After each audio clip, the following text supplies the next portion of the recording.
All right, and we are live. I'm so excited to be here today, even though it is a rainy, dreary, depressing day in Los Angeles. A lot of Angelinos love the rain. I don't. I'm, however, bundled up and in our two respective offices, about like half a mile from each other right now, maybe less. I'm here with Camilla Marcus, my friend, the phenomenal generalist, but founder of Westbourne and so many other things. I mean, the more I learn about this woman, the more I want to know. And so I'm very excited to get to ask her a bunch of questions, poised under the fact that I'm doing it for you all. I'm doing it for me as well. But anyways, I'm again Allie Wyatt, co-founder and CEO of Female Founder Collective and The North, which is our expert advisory marketplace. And then, of course, the 10th house, which is our private membership community. We have our applications open right now for our winter cohort. It's closing January 20th. So if you're thinking about it and thinking maybe I need this is the time to do it. Definitely apply. There are a number of questions that we ask you to answer. The reason why is we want to be as pointed as possible and matching you up with the resources and the people that you need to know and meet and connect with and partner with in order to succeed. And then, as far as this event, we do have a special offer. We have FFC Event 15, and you'll get 15% off our winter cohort. Again, by January 20th at 5 p.m. is our cutoff. But without further ado, the reason we're all here today is to talk to the glorious Camilla. And I am excited to read her bio so that you all can get a sense of the incredible accomplishments this woman has. But she is named one of Fast Company's most creative people in business. I don't think that I have interviewed anyone else on this yet that has that title. So super impressive. She is a chef, an entrepreneur, an activist, trailblazing what it means to be a good steward for our planet, people, and future through the lens of food through her pioneering company, Westbourne. She is also the ultimate generalist. She has a JD MBA and is a mindful, notable chef considered a leader in plant-based, climate-centered cooking, and who's collaborated with brands like Nike, Allbirds, Tanya Taylor, and Vogue. Her career actually began in investing in business development for CIM Group and Danny Meyer's Union Square Hospitality, and she's recently gained national recognition for her philanthropic leadership as co-founder of Roar and founding member of IRC to establish critical support for the restaurant industry and its 11 million workers during the pandemic. She's a notable thought leader on equitable childcare for working parents, particularly focused on the hospitality industry. And notably on that front, she is really living that purpose and living those actions. And I'm constantly asking her questions because I'm a mom of three, but this one makes it look so easy. She has three kids under three, or three and under, right? Her oldest just turned three. Crazy. But anyways, you can actually have a one-on-one advisory session with Camilla as well. So if you go to Find Your North, you'll be able to book that. But without further ado, I'm going to get into our questions. So you actually began your career, as mentioned, in business development. You made several big career moves since then. And in a previous interview, you actually mentioned that you always knew you'd pivot at some point. What made you feel like you were going to pivot in the future? Because so many of us as entrepreneurs, make these changes, but you've actually had within your career, you've stayed within the food industry and space, but you've made changes within that. What was sort of that point that you determined it's time to pivot? And then secondly, what was the process that you put into place to do so? Yeah, I mean, it's so interesting. I've decided I don't like the word pivot because I feel like that's just my life. I mean, You're like, or my life is a constant like a step pivot. change, anything. Exactly. My life is a constant, shifting to the music, both internally and externally. I always said, when I was in college, most of my college roommates, a lot of my very close friends became doctors. And I remember feeling really honestly envious of them, that it was like, they have this raceway, they knew their calling, they knew from a young age. And it's like, you just kind of follow the path. And my career, and I would say even still, I always tell my team, I don't know what I want to be when I grow up. And I feel like my life career-wise has always been more of a jungle gym rather than a raceway. And, I think knowing yourself, and if you are someone who, doesn't have that central calling, or, finds yourself in a position of like not waking up and loving what you're doing or learning something, don't be afraid to just grab that next branch, grab that next level. And even if it's a side shuffle, sometimes I've gone down to go up, taken the slide down by accident and had to go back up. And I think it's really, for me, it has always been about resilience and being honest with myself. You're never going to succeed at something that you don't enjoy, really. And that speaks to even, I think, when I was, early in my career. I mean, I remember I was in private equity at CIM Group, and I told my boss, like, I'm probably a crap associate. And by the way, associate was pretty much a step down. I was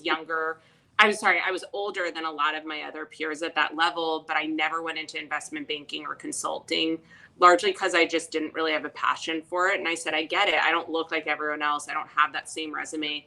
Every interview I've ever had, people would say, we can't make sense of your background. You don't have the prototypical XYZ. I never fit into the box, and I've interviewed for 30 positions before I would get one. And I always looked at it, I'm lucky I met my husband very young. And I always said, I think because I never dated romantically, like my life's work is to like date professionally. I feel like I am really good at getting rejection. I am really going on awkward first dates. Like that is my career in a nutshell. I feel like what I never had on sort of the personal side is like the story of my life on the professional side. Yeah. And I think just being unafraid to like go a million rounds in boxing. Like I always say, I'd make a great boxer. Like I just will never get knocked down. Doesn't matter. Like give it to me. I don't care. I've heard no a million times in my life over every step I've ever tried to take. So, you said the how.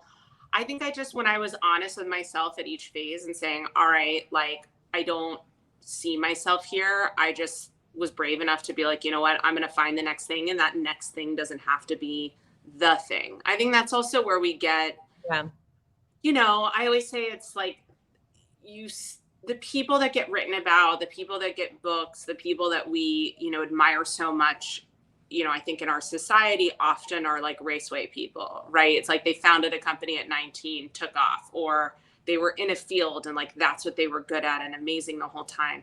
And I think there's a lot of us. I always say like my passion is reviving the value of a Renaissance person. I think that that's really waned. I think you see it in school too. They really try and push you into a major, try and push you into a focus. It's like, I don't know what 18-year-old really, there is a subsect, but I actually think more of us are still curious, still discovering and still trying to hone it.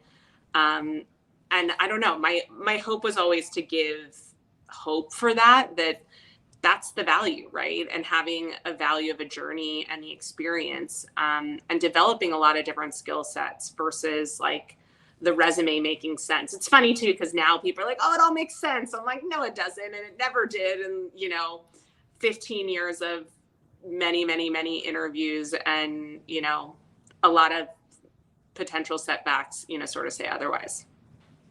It's interesting though that you talk about that. You say the raceway people are sort of more built for those headlines and whatnot, yeah. But what you find in entrepreneurship, and something that's been very common amongst people I've interviewed, is that perfectionism has to be discarded at the door. You cannot be a perfectionist as an entrepreneur. And I think that's something that you're really good at, and that is sort of underpinning what you're saying, is that you have to be willing to try things in order to sort of find what you're best at, maybe on the professional level if you're a creative, or what is best for your business, right?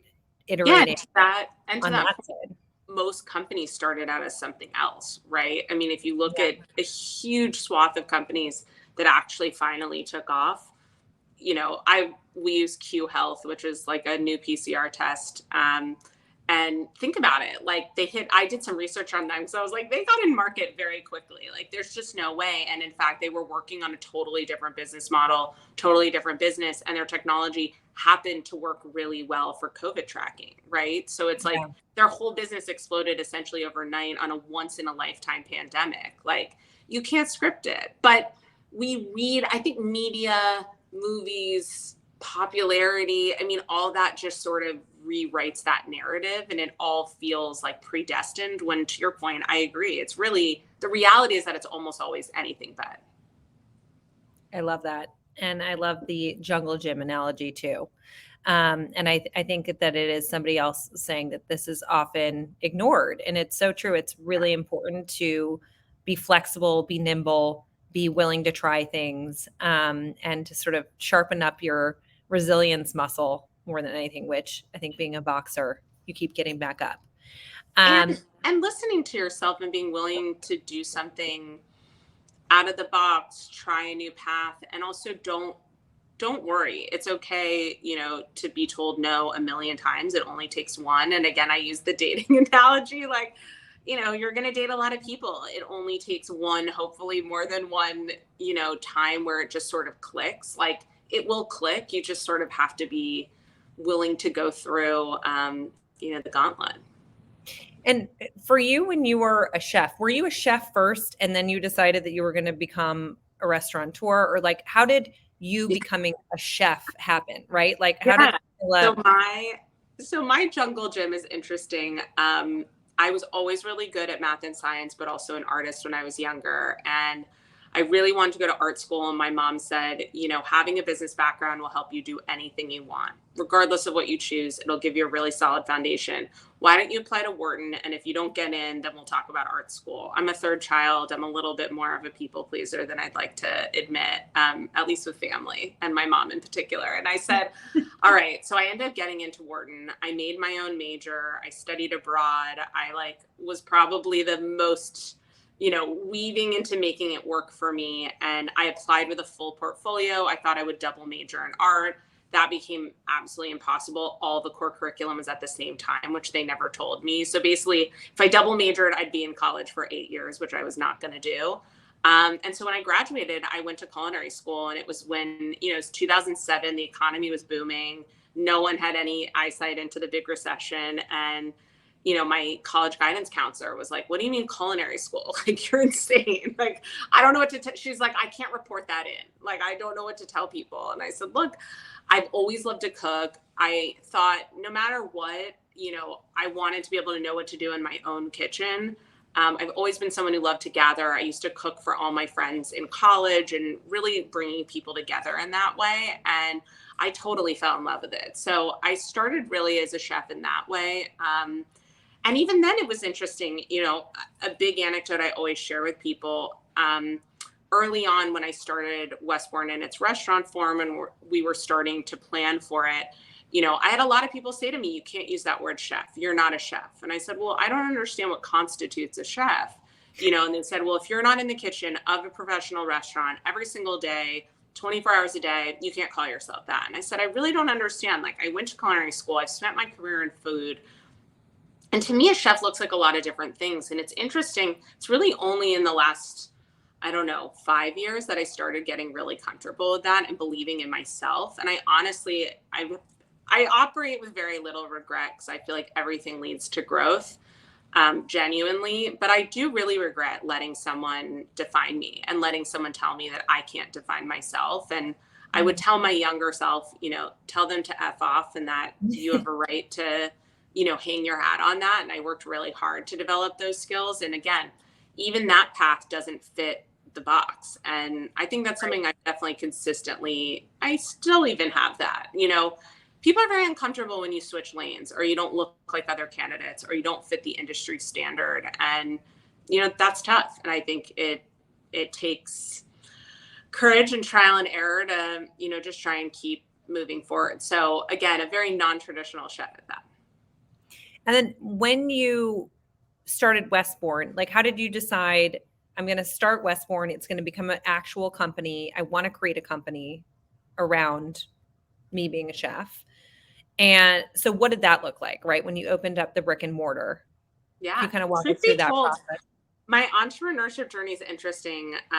Everyone in my family is an entrepreneur. My dad was a very late stage, started his company at 47, and a very big career shift. He was an attorney before that. My brother's in film. I don't know. I always was sort of like, maybe, maybe not. I've always been entrepreneurial as a person, but it never really, again, I think that we hear a lot of times like, oh, they had a, orange juice stand on the corner and like they were born and built to be an entrepreneur. And, mine was really I always say I'm a reluctant entrepreneur. I really thought when I worked for Danny Meyer, that was going to be like my 20-year job. Honestly, when I started, as silly as that sounds, I kind of just had that in my brain. And then when I was there and we were working on a lot of interesting consulting projects, I started realizing that this climate focus and sustainability really hadn't proliferated in food the way that it had in fashion and in beauty. I'm lucky I have a lot of friends in a lot of fields, and I just had this big aha that like food was lagging. No one was really thinking about it. Guests were not connecting the dots. And yet food is really where we can make the most impact is the regular public. And, I always say to people, it's the place you make the most decisions in your daily life is what you eat and drink. It's the biggest compound impact that we can have, and one of the biggest drivers of climate change. So it's sort of, I think when I was there, I had this aha and I thought someone must be doing it. I at one point pitched being sort of an extension off a very large brand run by a very big influencer and philanthropist. And, I just kept sort of getting this wall of like, no one in food really wanted to pursue this. So I thought, all right, I guess I got to do it on my own. So, I'd say shortly that was sort of the reason for leaving Danny Meyer, but it came slowly. It was a pretty drawn out aha, I will say. And then I want to go into you being a generalist, because you talked a little bit before about bringing back the Renaissance person. And I think to a large degree, a lot of people as founders have to be generalists, right? Because you have to be able to hire in different areas and be able to understand what talent looks like, maybe in an area where you have never operated. But at the same time, being a generalist is hard because you have a lot of different things going on at once. And I think you're incredible at managing a lot of different projects simultaneously, which I think all of us as founders can learn a lot from. Can you talk a little bit about how you see each project through from a place of excellence, but then also how you keep yourself on track and finish it, right? Because like I have a lot of open projects in my life that are like, it's like my backyard is half planted and like, a room is half painted. How do you prioritize, delegate, and ensure that it's the quality standards that I know you have, which is super high? Well, I think that's always in flux and always something I'm working on. I think so I'll break down a couple things that you asked. First and foremost, I go back to what you actually said. And, one of my dear friends and mentors always says, perfect is the enemy of good. And I remind myself that for our team. I'm also lucky I'm really not a perfectionist. It's funny. Most people think I'm extraordinarily type A. I am in some regards, but I'm really not in others. And I do hold very dearly. I agree with that. It's about good and great. Perfect doesn't exist. And I think that obsession with perfect can really undermine achieving anything. I'm also a big believer in iterating. Like I always say to my team, let's start with something. I guess maybe that's where I'm well fit for entrepreneurship is like, I have no problem with my whole life being beta. My whole life is a beta test. It is always fixing. Alpha doesn't exist. I don't know what alpha is. And I'm okay with that. And I actually find a lot of satisfaction in that. So, right, like, you ask, I think a few key things. So one is I have no interest in perfect. My mom always used to say perfect is boring. And I totally agree. And also it's not possible. Two, I think I delegate. I'm really good at honing in on what can I solely do? Like, what are the things that I can contribute in any project that only I can do? Anything else needs to be delegated. Anything that plays to your competitive advantage or where your imprint, your say, your perspective is critical needs to stay with you. Anything else even though I'm a generalist, I don't want to do it all. I'm not good at it all. And I'm really good at writing down. And sometimes I do that exercise in a given project. Like, okay, these are the 20 things that sort of domain expertise. What are the ones that I'm really good at? I own those. And I then find an incredible expert for the others. But I know enough to be dangerous to track it. 3 is really setting sort of deadlines, milestones, and chunks. Like you talked about your garden. I mean, I just sort of get my mind set on something and I'll say to myself, okay, here's the garden. What can I do? What can I solely do? Who do I need? And what's a relative timeline in my mind? I kind of work out, okay, worked backwards from when it has to be planted, how long you need for selection. And then I really just, I mean, in business development, it's sort of what you get relentless about is sort of tracking those milestones and keeping it moving forward, but always having that deadline. So like we got renovated a home in 3 months. And I said, look, first things first, longest lead items get ordered immediately. And anything that doesn't fit in the window is not a selection. So that's also part of it. Have to be able to let go and know that time is I look at limitations as opportunities. And for me, they drive a lot of creativity, but I'm also unafraid to put those barriers up. Like you got to let go of FOMO and you got to be able to say, all right, we're going to deliver in this window. That's it. Anything that doesn't fit the box is out. And then 4th is really decision making. I think so often we forget that not making a decision or not making a decision quickly or clearly enough is a decision. It's just a bad one. And I think being really comfortable with giving, feedback, making a call, making a gut call in the moment and just moving forward with it. Sometimes deliberation can really, I think, cloud over a project.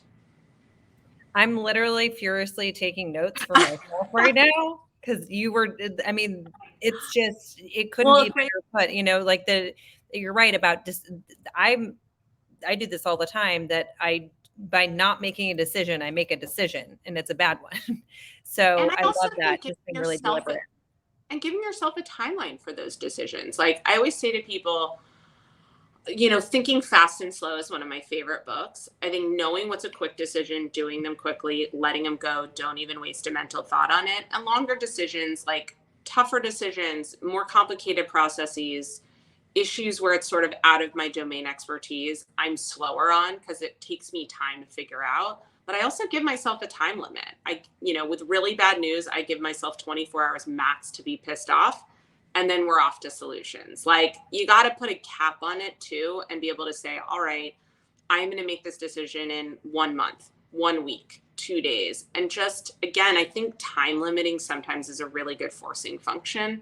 And I think it helps and creates, just more effective processes in decision making and knowing that, look, and I tell my team too, we're going to mess up. That's okay. Let's learn from the mistakes, but we got to put something out there to get feedback back as well. Right? We have to remember too, I think a lot of times we hold our cards, we don't make decisions, but sometimes getting that beta version on the table and getting feedback is actually what's most important, but you have to put something out there to be able to get it back.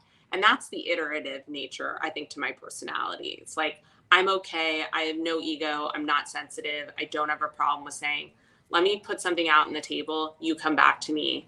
And making quick calls. We were renovating our bathroom. We had an issue with what we selected. I switched install pattern, install type, fabrication, and materiality. We had it all reoriented in a matter of 5 hours. And I just decided, I don't have time. I run a business. I have a family. It's a bathroom. We just got to decide and we're going to fix it today and we're going to live by that. And you know what? If in a year or whatever we decide we don't like that, we'll make the next decision. But you have to make a decision to get to the next one, and you have to make a decision to get feedback. Love that. The feedback piece is also really crucial.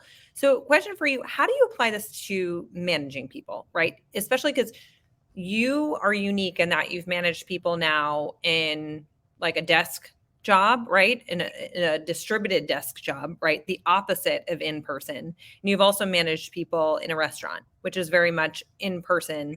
And it's a very different type of role, right? It's behind the counter and it's sort of, there's a lot of sort of manual labor within that as well.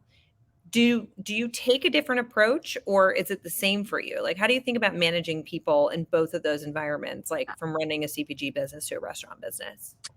I think there's a couple things at play that's interesting, right? Like, I think one of my biggest pieces of advice that has come up with a lot of friends who are entrepreneurs, you are who you are. In a lot of ways, yes, you can learn, you can grow, you certainly want to improve yourself. But I always say, like, we're all animals in the wild, right? Like, I might be an iguana, you might be, a gazelle. Like, we all are different animals. Own that. Like, you are who you are. And I also think you have to create a team that complements you. And that, again, you make your list of non-negotiables, what you want to own, what you're the best at. And then you need to hire around that. And you need to be honest with your style, how you like to work, how you interact with others. I think part of managing people is being honest with yourself and building a team around stuff that works for you. I find a lot of entrepreneurs really struggle in that. And I always say, what's the point of running a business if you can't pick your own team? It's the best part, to get to play this game with a team you handpick, but you have to do so honestly with what complements you. I think two is, look, the sweet spot lives between what's great for the company and what motivates the individual, and finding that overlap. And you have to find, I think you have to get there quickly. And I think in an interview is the most important time to figure out what makes someone tick, and is that really what the job's about? Because you're never going to be able to push them closer together. The starting place is when they're overlapping the most, and then they start to drift sometimes. And sometimes there's other areas, right? Like, they might flip into a different department or a different role, but ultimately there has to be a core overlap. And that, I think, is what you're managing for and towards. And that's really the only thing to me that really matters, because that person's going to be motivated if there's overlap, and you can't create that. I love that. And I accidentally do that, and just trying to understand, where does this person want to be in their career and life?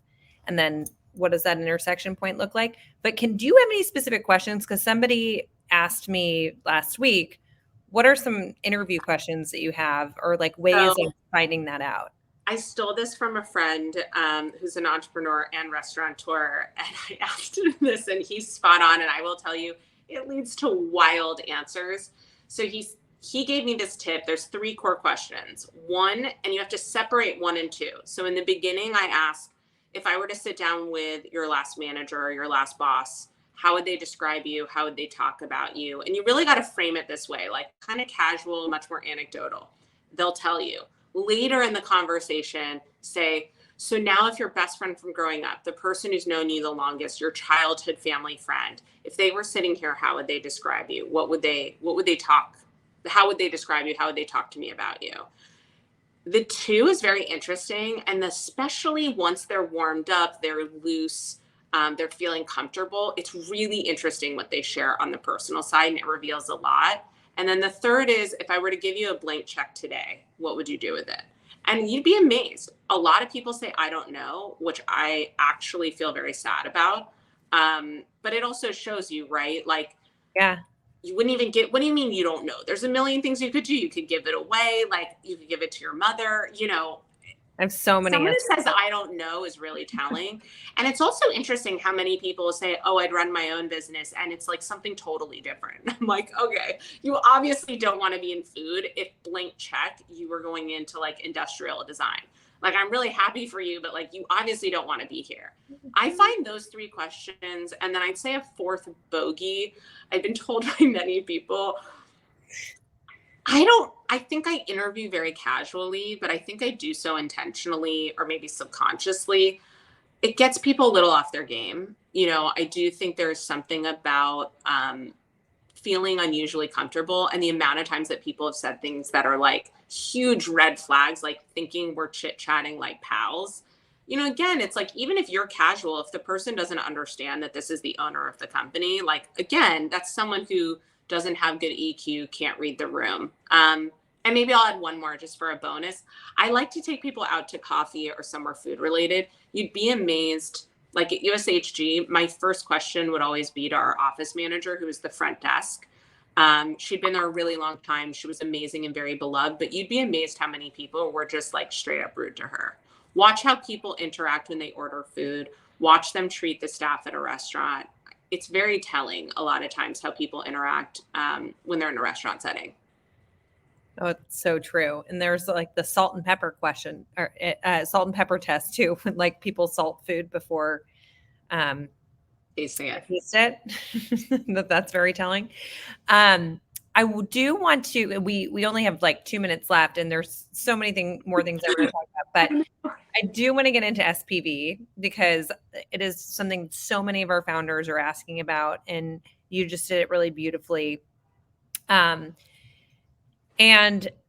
from your experience, it's like there's so many questions about SPVs that I want to ask you.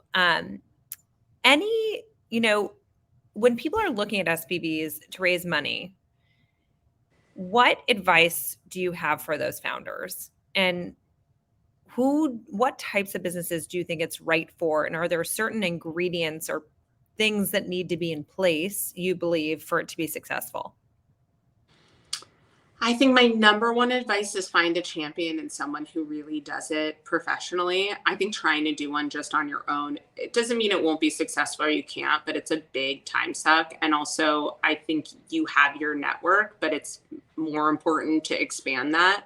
I worked with Golden Hour Ventures and Dream Ventures and Fran Hauser, who really championed, managed the process, made the most of my time, really helped open me up to a lot of different communities and leaders. I think that's my biggest advice. I think it fits every company personally. I mean, I think it's also a great way. I had a lot of amazing people asked to individually invest. And I said, look, I'll only do it if we have an SPV because I can't manage X amount of people. I want to keep a really clean cap table. And also, again, I have a family, I have a business. Like, I really just don't have the time. So I really think it fits everyone. I'd say find a champion and someone who has a real track record. That's what I looked for, is someone who's done a food company before, experience with female founders, and also just, we clicked. Again, it's like dating. Yeah. Find that one that really is like you're gonna sing your praises and be your best advocate, and then the rest will really fall into place, and they should be experienced enough to tell you what works. I think if you're really driving the bus, I think that effort is probably better set with, a fund that can do follow on, or a family office that can sort of carry you through future rounds. I think it's more important to get an expanded network, strategic thinking, and again, making it time efficient through a real advocate. And I was lucky to have that. Super helpful. Again, so poignant. Is the last thing I would say, just to sort of wrap this up, and then I'd love to almost have like a part 2 on SPVs with you. Let's do it. Is what would you say, like, as far as one of the most helpful guiding principles you've had as a founder in a business? I mean, I feel like we've gotten amazing guiding principles from you so far that are all like these easy to write down, actionable notes. So thank you. But like, any sort of parting thoughts that you would share with founders who are either starting out, maybe they're about to go fundraise, in a very similar position that you're in, and that you sort of walked through. Definitely.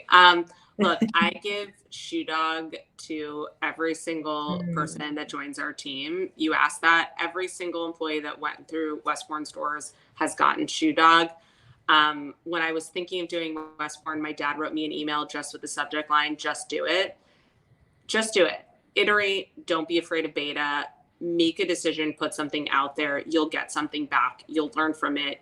The worst falling is not trying. The worst regret is not trying. The biggest mistakes are not trying. I would say do it, learn, iterate, get the feedback, and look, like, perfect is boring. I think that's another big thing. And look, I say to my team in that vein, don't negotiate against yourself.